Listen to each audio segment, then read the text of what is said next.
welcome to Real Talk. Today we are here at the beautiful location at the Dolder Grand Zurich with my guest that actually I started to follow her years ago.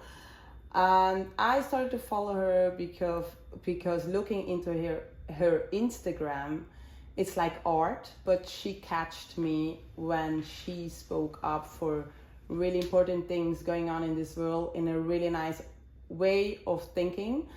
And yeah, thank you for having me, Ksenya. Thank you for coming. It's a pleasure.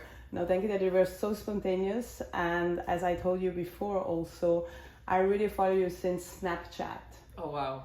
That was a long time. That was a long I don't even have Snapchat anymore. Me either, but wow. That would be my next question. First, I would love to talk to you about your Instagram because I saw you a bit growing. Actually, when I started following you, I think you had like 20,000 followers, something like that. Yeah. And I think in the last month you grew like really pretty fast. Yeah, it was a fast growth. Yeah, so tell me, did you start your Instagram because of, what was the thoughts behind like to start the Instagram? So actually, not a lot of people know, but I had a total of 5 Instagrams. Okay. 4 of them got taken down, got hacked. There was a time in, I think like a couple of years ago where Instagram profiles were being banned and there was a big problem. Mm-hmm. And mine was unfortunately one of them. I was never able, so the one that was growing, I started more doing that in COVID because I was so bored. I was stuck in my house in Lugano and I'm like... Exactly.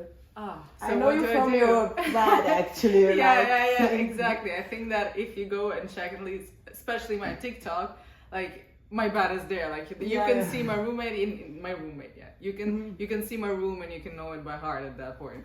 But yeah, I was stuck in quarantine. We couldn't go out. You know, the regulations were very strict here in Switzerland. Even to do groceries, like it was very hard. And so I was staying home most of the time. So I was like, what do I do? And then the TikTok era started, and at the beginning I was like, this is like very cringe. Like people are gonna laugh at me. I'm gonna come back to school. I was still I was 16, maybe or 17. Wow. I would come back to school and I'd be like, what the fuck are you? Like I'd be like, what are you doing, girl? Mm-hmm. But at the same time, I really liked it because I think I liked it because I saw that people were relating to me and whatever I was saying and whatever I was doing.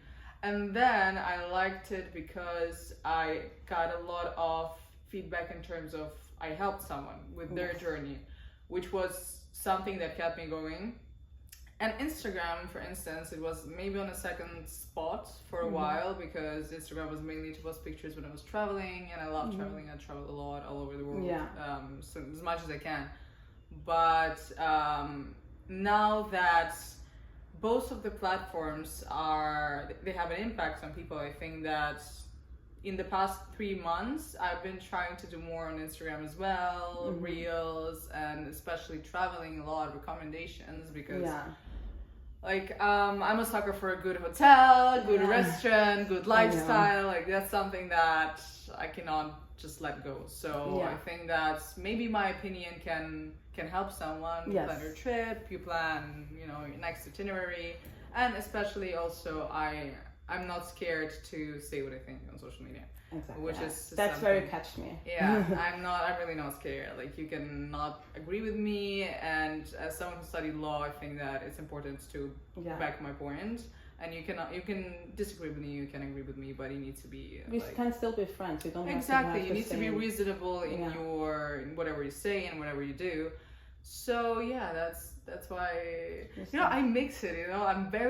I can be very political. I advocate for something that I believe in, but at the same time, you see me the next day posting from Lulu Ramatuelle in Saint-Tropez drinking. So I think it's good to show people who you are. That's true.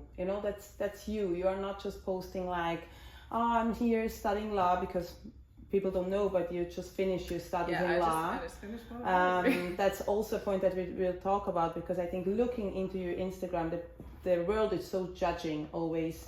And they don't think that you're studying law. Of course they don't think that you're studying law. But I'm 12 years older than you, so I started really following you. You were like, for me back then, a teenager, but I was like, this girl is so cool and she say what she wants, and I saw a bit of me in you, like in saying what you want, because I'm also pretty much like this. Direct, you know. Yes, and yeah, but still, what you say, I see you party, but then I see you also on the next day, maybe you are not feeling so good, and you tell about it. You're not just like the beautiful pictures, the beautiful dresses, the beautiful vacations, the beautiful, no, you say that's not everything, you know? Yeah. And it's so difficult in this big platform to find nowadays someone that you say, okay, if she said this restaurant is good, it's really good. It's not just marketing, you know? And I think that's you, and in this case, I think you are doing a great job. And yeah, I can just say follow her on Instagram. I will put in the bio also. Yeah. But yeah, so back then you grew up in Lugano, no? You're from Russia. Your parents are from Russia. My parents are Russian. My dad was born in Crimea. My mom, she was born in Russia. They have a little bit of a mix. But I was born in Russia, and until I was 7, I lived in Russia. Oh, okay. But I don't really remember that time of my life that well, because I moved to Switzerland, and all of my friends, they are from there. All of my childhood friends are Swiss Italian, Swiss German, French, whatever. You have a lot of people ethnical differences here. But I grew up in Switzerland, and I consider Switzerland, Lugano, to be my home. Like whenever I left university, which was when I was 18, to London, whenever I'd be like, I'm going home, it's always Switzerland. I haven't been in Russia in 6 years, I think. Okay, so you consider Switzerland your home? I consider Switzerland my home. I consider Switzerland a beautiful country. A bit boring, but it's okay. Yeah. You can find your fun here as well. Yeah.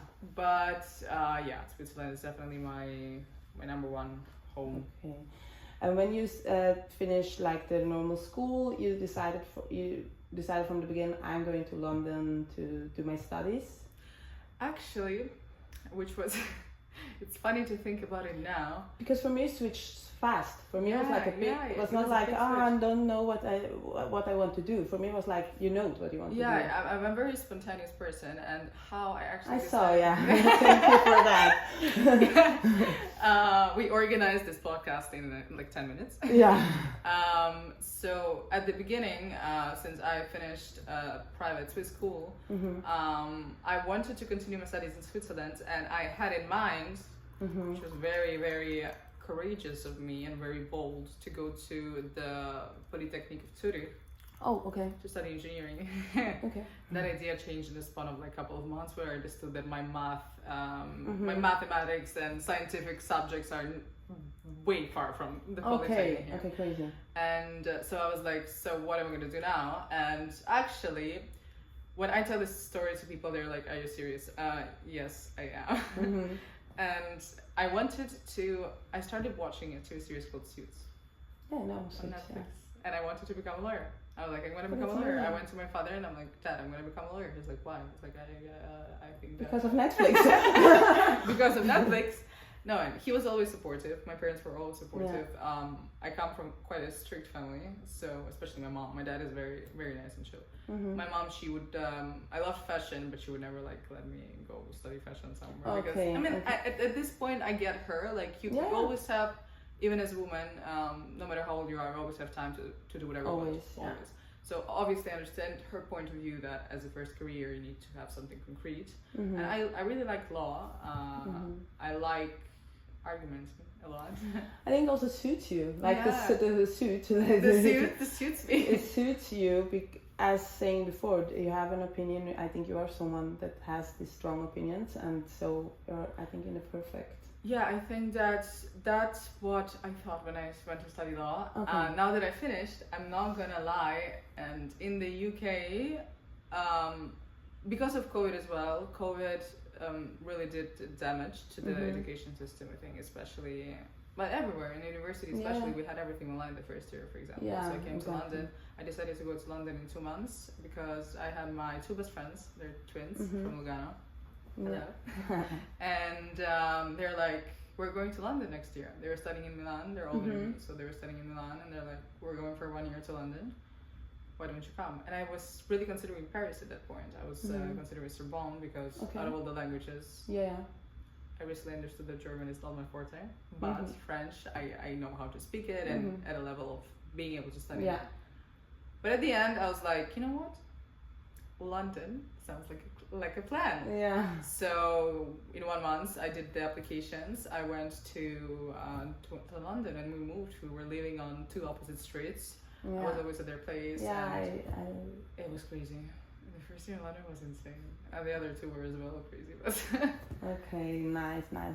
So now you're still in London, based in London, or? So I am now. I came back home to Switzerland. Mm-hmm. I left my apartment in London. I took majority of my things from there. Left some of them there, but I don't know. It's a very much of a breaking point. You caught me in a very breaking point of my life because. Okay. But it's nice, so we can do another podcast like in 1 year. Exactly, and see where I am right now. Hopefully, still here. No, you are. And it's a breaking point because from one aspect, living in London, it was the best time of my life. I've met the best people that I'm super grateful for. I had the best parties, guys. Yeah, London. Yeah. If London people see it, they will understand what I'm talking about. I understand you. Exactly. London is beautiful. There are some downsides, obviously, like in every city. But as someone I socialize a lot and I go out a lot. For me, it became tough, especially combining university and going out. Yeah. I'm a very social person, and I also being in social media and being in the world of social media. You kind of have to socialize, network, events here, events there. I worked for social media and with social media with other companies and people. So when you have that, and I will never say no to drink. You're a Russian, darling. I'm Russian. It's in my blood, guys. You can't. I can't say no to a drink. And actually, I understood that Swiss people are quite similar in that sense as well. After the last weekend that I had, but. Talk about it later. I think that it was tough for me, especially physically, because I was when I came to London, I was still suffering from a big eating disorder that persisted since I was 15. Since I did 1 year of modeling, and it ruined me physically. So you came into the eating disorder, you think because of modeling? Like, was this because there are different ways? Yeah, of course. I think that deep inside, you still have to be predisposed for it. Not all the models have eating disorders. A lot of them do, but I was very young, and I understand that. And I told my parents, like, I got a message on Instagram one day, and from this agent in Milan, and they told me come to the agency. Let's see. So I came to the agency, and I was 15. I came with my parents, and my dad, he asked me, "Are you sure you want to do this? Like, whatever you want to do, whatever makes you happy, do it." And thank God that I have a very close relationship with him, and I can tell him everything and how I feel. And at this point, I understand it more. Before, when I was a child, obviously modeling was something like every girl wants to feel pretty, every girl wants to be in a cover, every girl wants to be photographed. But what they don't tell you is that some professions are just not for everyone, which is harsh maybe to say, but I arrived to the agency, and instantly they told me, like, you need to lose weight. Yeah. Oh, so like you came there and they told you this? No, they measured me, and I remember I mean, the you worst. were 15. I was 15. The worst part of that was when you're at a modeling agency, they take the measurements. Yeah. And I remember this agent. I'm not gonna mention her name. I already mentioned it before on Instagram a lot of times, and as I said, I'm very direct. And she jiggled my hip, and she's like, "Well, you need to lose here like 6 centimeters in your hips." Wow. And since I was 15 and I was still growing, I was like 174 centimeters. Now I grew quite a lot in these years. And she was like, "You're also not as tall as the other girls, so you need to be even skinnier. So in the pictures, you look better. So on the runway, if you ever do it, you look skinny." And she took a video of me. She's like, "Look, this is not how you're supposed to look." And I'm like, "Damn, wow, not even my mom says that, and she's Russian and very strict and very, very bold." So that was a breaking point. And from there, I heard things like you should not eat carbs past 6 p.m. At the age of 15, like you're still a growing woman, particularly a woman, which is not the same as being a man. Yeah, exactly. So then I kind of started trying the diets, and in COVID it hit me a lot because I wanted to lose that weight. It was like a competition for me. I'm very competitive, and when I want something, I need to get it. That point, I started losing weight, and it got to the point where it was never enough. So it was. I always wanted to lose more and more and more and more. You didn't even see you anymore. I didn't see myself, and that's the problem that happens to a lot of 99% of people who suffer from the eating disorder. I would say 100%. The body dysmorphia. You see yourself, but not the way that you look. Like people see you and you look sick. You might look very skinny, but you still see yourself like not enough. Here is something is extra here, something is extra there. So, and it took a lot of time, and at the beginning, I think a lot of people, they're scared to ask for help. They think that it's not a problem, but it's a lifestyle. Yeah. There is a very, very tiny line between a problem and a lifestyle. Yeah. Especially, you get the little hints when you start feeling bad. And I remember in London, when I came to London, I was still sick. And I've never worked with a therapist. I never worked. I went to doctors, obviously, because my parents literally obliged me. They're like, "You're skinny. You need to go to the doctor. You need to take your bloods. You need to do something." Because as a woman, also one thing that I didn't have anymore was my period. Which I thought so, yeah. Yeah, and it was quite. At that point, I was like, "It's fine." And actually, this is really also for all the girls. When this stops, it's really a red light. I mean, you don't. It's not normal not to have a period for 1.5, 2 years, especially at the age of 15 or 16 when you're like in the puberty period, when your body is forming. You're forming to be a woman, and the damage you do to yourself in those years, the damage that you do to yourself until you're like 21, 22, is gonna stay, and it's very hard to cure. And I had a very good doctor at one point. She was a very good gynecologist. This in London? This in Switzerland, in Lugano. She was working in Istituto Sant'Anna, which is a great hospital, and she was a Russian. She passed away, unfortunately, because of cancer, but she was a great woman, and she prescribed me the best medications. She helped me, and my period came back. Then once again I came to London, and it helped me a lot because I really had a good crowd around me, and particularly with two of my best friends. We were going out a lot, and I was not thinking about that. And I think it's important for everyone to find those people who help you not to think that much, who help you to get distracted, you grow together, you have fun together. And I always said that maybe that lifestyle was like we were out 5 days a week. And partying. It's like that lifestyle was not sustainable, but that lifestyle helped me in other problems that I had. So obviously I cannot be nothing else but thankful for that moment of my life. Of course. And then when I gained weight, when you start recovery, and it's completely normal and natural that you gain a lot of weight when you've been starving yourself for like so much time. Of course. Then when I looked at it at one point, and I went into a relationship with a guy. So that was a long one. It was 2 years, and it was great. The thing is, I started being more conscious once again. And there's some things, like he was very sporty, so he was going to the gym every single day. He loved it, and he liked to eat very, very clean. I completely he was in a very good shape. He's still alive, by the way. He is in a very good shape, but for me it re-triggered it again. And part of the reason why the relationship never went on, we had a lot of problems surrounding that. I think that about my eating, there were some moments where I was like, you chill, boy, you stay in your lane.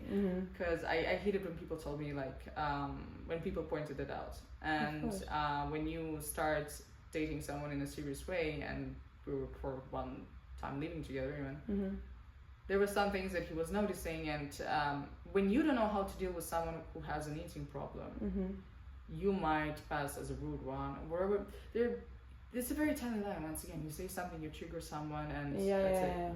So for me, it was triggering at that point, and I started losing weight again. And it went from one extreme to the other. I was anorexic, I was bulimic, I tried everything and more.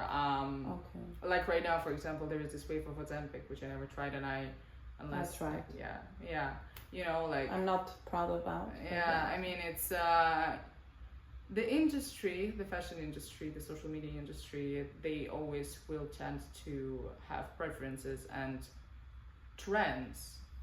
Yeah. This year's trend is diabetic medicine, and I was on anti-diabetic pills because my doctor prescribed them to me, and as a side effect, they were bringing up my period. Okay.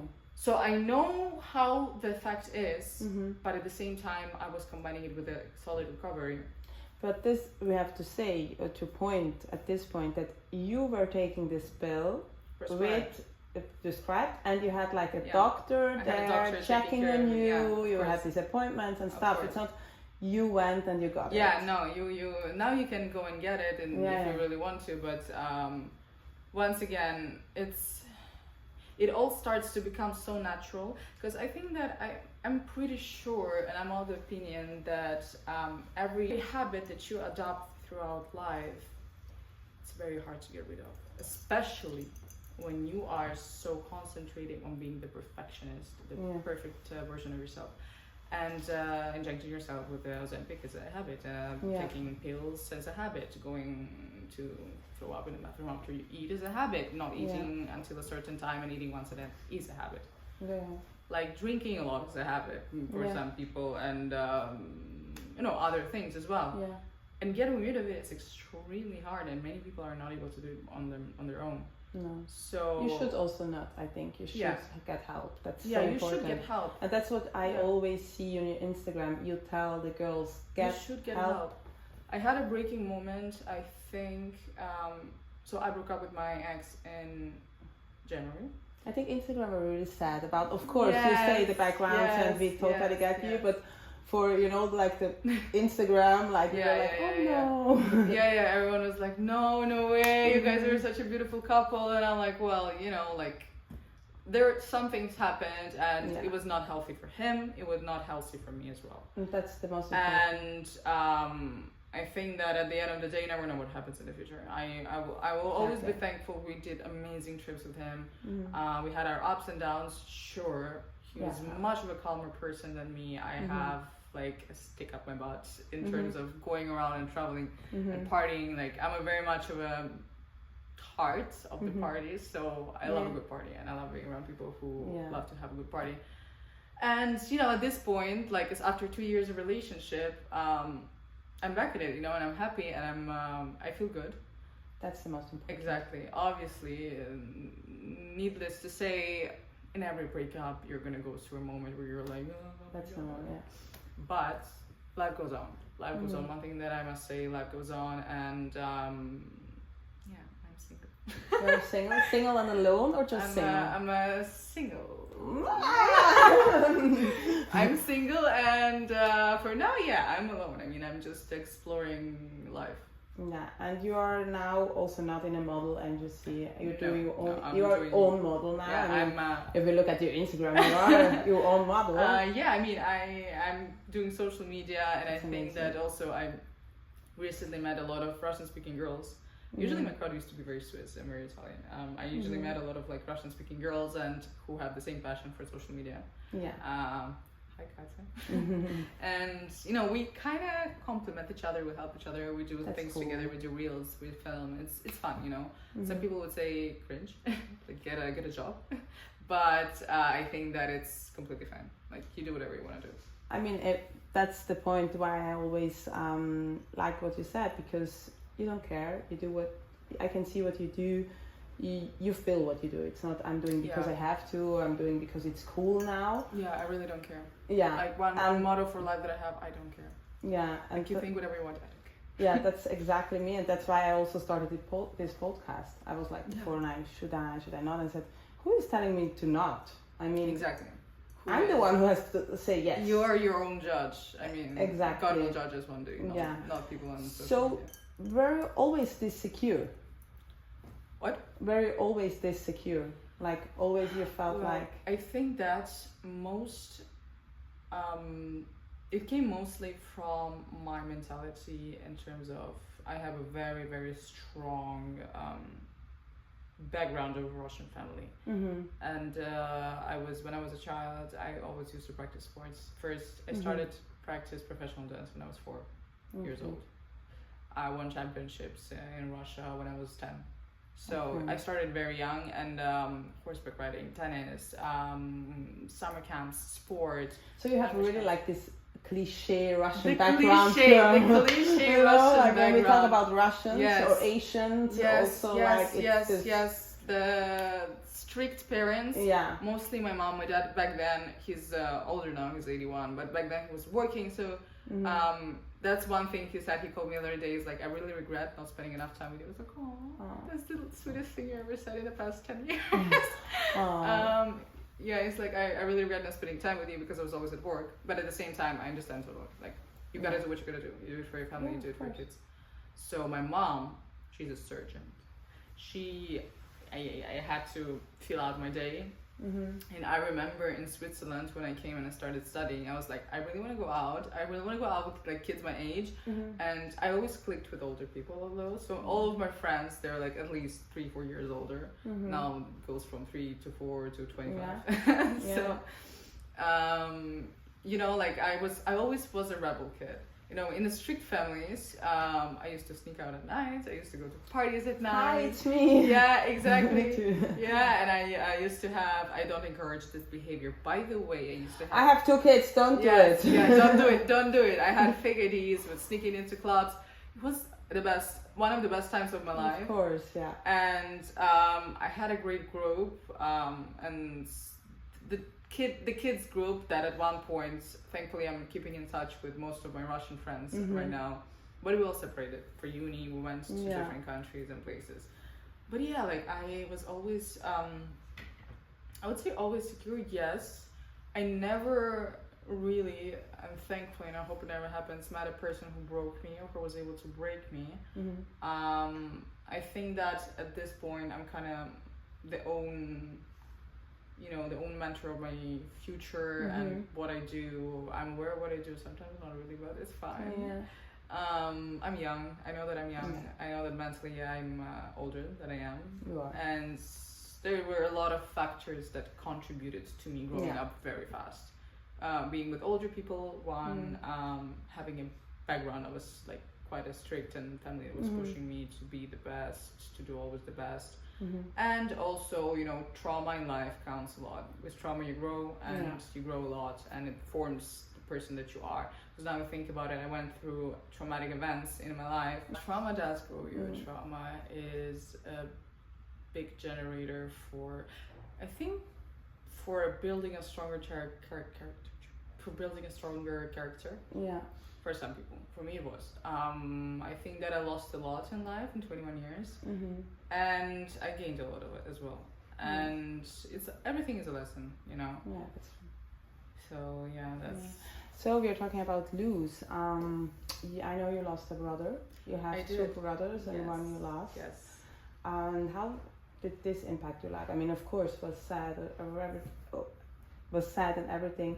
But I think also this was a part of you eating disorder, like after this trauma that you were talking. Of course, I think psychologically when you lose your family member, and especially a sibling, those who are young, when they go, it's hard. And whoever went through the same experience as me, they will agree with that. Things in life come in an unexpected way. In my brother's case, it was a very unexpected, tragic accident. Oh, okay. So it was a car like crash. From one day to the one other. day, I wake up one morning and, you know, my mom comes into the room, your brother is dead, and I'm like, what? Okay, what are you talking about? Like, my brother is not dead. I spoke to him 5 hours ago on the phone. Yeah. And we choose our own way to process it. And thankfully, I think that our brains are programmed in a way that you take the trauma, you stress, and you don't believe it at first, and it seems surreal. And always, obviously, it contributed to my eating disorder because physically, mentally, when you are affected by a traumatic event, you don't really want to eat. But I always loved food, so at the end, like it never went away completely. But yeah, in that moment, it was traumatic because I was in an age where I was 15 years old. So for me, my brother, he was like the older one, and we were going to shisha bars together, and we were, he was giving me not my first drinks, obviously, because I tried before, but for him, he thought it was my first drinks. So we were spending New Year's together, and actually last time we stood in this exact room together with him. Oh, so I'm not a sentimental person, but when it comes to some things, I tend to be. Yeah. But I think that moment definitely changed me and changed the course of my life. I now know it brought a lot of fear, maybe. I started being very scared of flying. I don't know why. Oh, wow, okay. Super scared, but super scared of like trusting someone with my life. Because considering that like my brother was not driving, he was sleeping in the back seat, and it happens in a second. So giving my trust to someone else, maybe it kind of brought some trust issues towards other people, or not me opening up and letting it go completely. Yeah. But you want to have the control in your hand. I was quite always a strong child, so we flew there instantly. The next day after it happened, me and my mom flew there. My mom was a doctor, and we stood there, and I slept next to the bar, and it was an open like coffin, and I slept next to him. We arrived at 3 a.m. and I slept next to him while they were like doing the pre-funeral makeup. It obviously was hard, and I think it hits in the next couple of weeks. Like you arrive back home and you're like, what just happened? Like, this is unbelievable. Like, this is not real. Yeah, especially I think you were a family, so going to the diner's table and a space is missing, so... I think that my dad couldn't even come to the funeral. Because once again, we didn't want to stress him too much. He also has his amount of trauma, and he's been sick for the past 7 years with cancer. In terms of trauma in the family, I think that I've always been open about it, because I think that a lot of people can learn from it and maybe not feel alone. But it was a tough time, and I'm very glad that he left us a daughter, my brother. He left us a little daughter. So she's growing up, and she's beautiful. She has blue eyes and blonde hair, and I'm like, wow, what are these genes? Where are these genes? It's fun because when I saw her one time, you posted her, I said, I was planning to get pregnant, and I said, if I have a daughter, she's also going to have these blue eyes. Yeah, but your eyes are super blue as well. Yeah, but I have like my traumatic story. It's a bit with my mother, and my mother knows that I wanted a girl with blue eyes, and she was like, your girl is going to have black eyes. Of course I was pregnant, and I was like, okay, I hope she has blue eyes, but still triggered me a bit. Yeah, of course, especially when you're pregnant. There are moments in life you should not say some things, and this was one of the moments. It's also but my daughter has beautiful blue eyes. Yeah, so she's a very, very pretty girl. She is. I think the new generation is gonna be like I think the new generation. The leaders. Yeah, absolutely. She's definitely a leader. Yeah. Absolutely, I can see it from even your personality, and like I look at my niece and I'm like, wow, where does this kid climb out of? Like, she's strong, and even when they know what they want, they know what they want. Get it. Yeah, and she understood that the dad was gone very it took her not too much time. When she was 3, she understood that like daddy didn't go to work, that he's not coming back. Yeah, that's crazy. And she processed it. She cried a lot. She processed like an adult. She cried a lot. She had her grief moment, and then she got at peace with it, which is crazy. If I think about kids, they feel so much. Yeah. And I'm like, wow. They feel so much, they know so much. Yeah, absolutely. They are like a spoon, Yeah, they're like, they observe everything. Yeah. And they build their character as well. I mean. And they have characters, because especially me, I have 2 kids, and I see exactly which kid it's like this and which kid is like this. I mean, my son is sweet and caring and stuff, and my daughter's just like, I'm here, I want this, and it's like this. Yes. Daddy, get it. Daddy, get it now. And she has a dad who sassy girls, but But I was exactly like this with my dad. I lost my dad, and my dad was like my everything. Yeah. And to see them, sometimes I look at them and I start to cry alone. Yeah. Because I'm so happy. You're so happy that you have the family that you always wanted to have. And it's, I think, the biggest treasure of life. And even now, like, I'm 21, I know, but I'm thinking about, like, what family do I want to have? And, like, I really, although I recently went out of a relationship, I think about it and I'm like, I really want a family. Maybe because I know my dad is sick as well, so I'm. No, we kind of get to the point where you're just waiting for the call and waiting for things to go downhill. Yeah. Because in certain diseases like cancer, unfortunately, things sometimes they get better, but yeah, sometimes it's a tough time. It's a tough time. It's a tough disease, and whoever's experiencing, especially for the loved ones, is crazy pain. And you're thinking about them, and you know, like. But at the same time, I know for sure that I have an ideal man, which was my father. The person has to be. I'm not saying like him. It's never going to be possible to be like him. Never. No, never, ever. Yeah, not saying like him, but the minimum of him. The minimum. It's already enough. The bare minimum of the minimum, you know. Yeah. And I'm even saying in the way of like not only taking care of you as a family, and obviously like prioritizing and putting themselves second for you to be first, for you and the kids to be first, for the kid to be first. Obviously, when I have kids. When I have a daughter or a son, I know that for me and my husband, it should be the same way. The kids, and then me, and then whatever you want. What else you want? Hopefully not a lover on the side. Yeah. I think your man don't have time for a lover on your side. Yeah, I know. No, it's fun what you're saying, because when I was in your age, I was like, I don't want to get married, I don't want to have kids, but because I was traumatized, I said, I will never be a good mother, because look at my mother, you know, like. Yeah. My mother's question was all.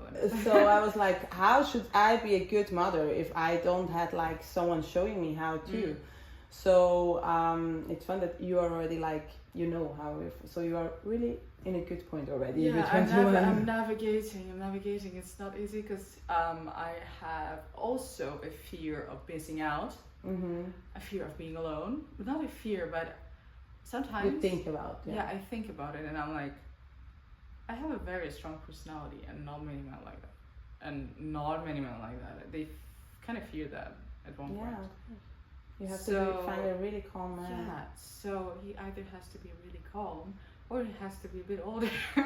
And I mean, I can tell you from my experience, I was always into the bad boys, and I was dating just the bad boys and having a great time in my life. I'm not saying, but in my life, not in the life I had together with them. Like they just, the experiences I had for me was nice, but came to a point where I said, it's enough. I mean, I don't want to wake up next to someone that I look at them and I'm like, who's you? Who are you? You know, like, it's, Who are you? I didn't drink yesterday, but who are you? Yeah, and I, you know, like, and when I met my partner, when I met him, when I looked at him, he would be a guy that I would not even drink a glass of water because he was not cool enough for me, you know, like, he was like this calm boy, you know, really educated and stuff, you know, like, good looking for other girls and stuff, and I was like, that's not enough.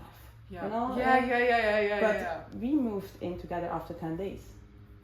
Wow. And we are together since then. Like since day one we are together. I think these are the best stories. You meet them randomly. Yeah. You do whatever you do with them randomly and it just happens, you know? Yeah, it happens, and when you click. And of course we had a hard time the first year because you get to meet each other already living together. You don't have this dating, you know, you don't have situations. I mean, after 10 days moving in, it's like, I don't know how you wake up. I don't know. Yeah, I don't know how you brush your teeth. Yeah, you know. I'm scared of going to the bathroom with you. Exactly, but no, I ended up everything good, and but I can give you on your age, like, sometimes we have to get out of our comfort zone to meet the right people. Absolutely. And I'm not saying like in a bad way comfort zone, in a way that to meet some people that we say, it's not the first match, but I give you some time, you know? I give you some time. And sometimes it's also good to take initiative. Yeah. But one thing I understood is this type of, we call them douchebags. Yeah, douchebags. Yeah, I know them. In Russia we have a term, and it's called dushnila. Mm-hmm. He's always the one that, I'm this, I'm that, I'm like, No, I could also not. You can be this, you can be that, you can be the Pope of the world, like. And I always say, I'm already so much, you don't even have time to talk about yourself. Like, you either listen or you listen. I'm sorry. You either listen or you listen. But obviously, like, you need to respect your partner whatever they do. Of course, but I think that at this point, like, I can just sense them. I can just sense them. Like, you feel the energy, and that's one thing I feel a lot. The energy of people that are surrounding me. I will know it probably from the first 30 minutes to an hour. Who I'm dealing with, and they're good people. They're really good people and good guys that are simply just they're trying too hard. And they're not confident. That's the problem. When you are not confident, you have to braggy, being flashy. Like, nobody cares. Like, nobody cares. There's gonna be people who have made more than you, who work way more than you, and look much better than you. Not than you. No, but in general, the man's world, Of course. So what really matters is how you act and how much of a good person you are. All the material things that come later with time, and I agree that obviously, like, needless to say, character is important and personality is important. Of course, but we want also the sweet things in life. I I always say, I come from a family where, like, I've been a spoiled kid my whole life, and although I really judge by character, and I would never go with someone who is just there to bring nice exactly traits. What you mean. No, that is not what I'm going for. But that's good. You know what they want. Yeah, because so you go for it. I would get a nick instantly. I'll be like, of course. And you're on vacation with someone, and they're just like, and it has happened. Sometimes you meet someone, and then it just clicks, and you're like, what? Yeah. So like that's. But I think the most important is that you're feeling good. You are in a good part of your life, I think. I'm in a good place. You're in a good place. Surrounded by good people. Surrounded by good people, as you say. You're in a moment of your career, I think, after your studies and also like your social media career, where you're living amazing things. So stay there and that's how Kourtney Kardashian would say, just living life. Just living life. Just living life, girl. I'm exploring. And that's cool. So where are you going to see Ksenya next? I will be somewhere. I'm staying until tomorrow in Zurich. I have an event, Killian event with a wonderful woman that I met, Irina. I think you know her. Irina. Hi, Irina. And we're going for that event together tonight. Then I might be meeting some friends for a drink later. And tomorrow I'm off to Lugano. Nice. So Lugano, home, where the place where you call home. Where my heart is. Actually, my heart is a bit everywhere. It's not in Lugano. Then Monte Carlo. Nice. And then we go from there, Saint-Tropez for sure. Party. So then actually your Europe summer starts for you then? My Europe summer starts, and I hope it's going to be with good people. And thankfully, like, I really love the people that I met in the past, like, months, because they're also social. They organize great events. And wow, it's been, like, really a pleasure to be around people. Something that in London doesn't happen often. Oh, okay. And in general in life, I think. Finding a good crowd is... To find your crowd, you take some time, And I miss a lot of my London friends, so I hope I see them around. We'll go with the flow. I'm very spontaneous. Nice, but so I'm happy to meet you maybe somewhere else next time. Amazing. Please be my guest. Next time we're in the same city, country, or continent. Actually we missed each other exactly in Monte Carlo last time because I was like 1 week after you. So but thank you very much for taking time. Thank you for coming. A pleasure. Thank you very much. So thank you very much, guys, for listening with Ksenya. I'm going to write down her Instagram here so you can also follow her. And see you soon. Bye. Ciao. Amazing. Thank you very much. It was very fun. Never did a podcast before. As I told you, I wanted to, because you have lots of podcasts doing like